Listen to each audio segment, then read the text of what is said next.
अगर भाई आप क्या कर रहे हो?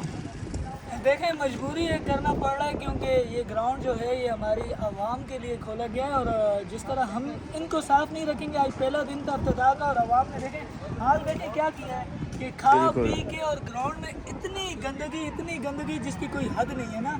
तो हमारा काम है, जब हम अपने शहर को, अपने इस ग्राउंड को साफ़ सुथरा नहीं रखेंगे तो और आवाम क्या रखेगी। तो ये करने से कोई हमारी इज़्ज़त कम नहीं हो जाती। तो एक मेहरबानी करें, जब ऐसी चीज़ें हमें मुयस्सर की गई हैं तो आप इसको साफ़ सुथरा रखें। और ये ग्राउंड में जो गंदगी फैलाई गई है तो इस गंदगी को ख़त्म करें। साफ़ सुथरा पाकिस्तान, साफ़ सुथरा कराची, साफ़ सुथरे आप।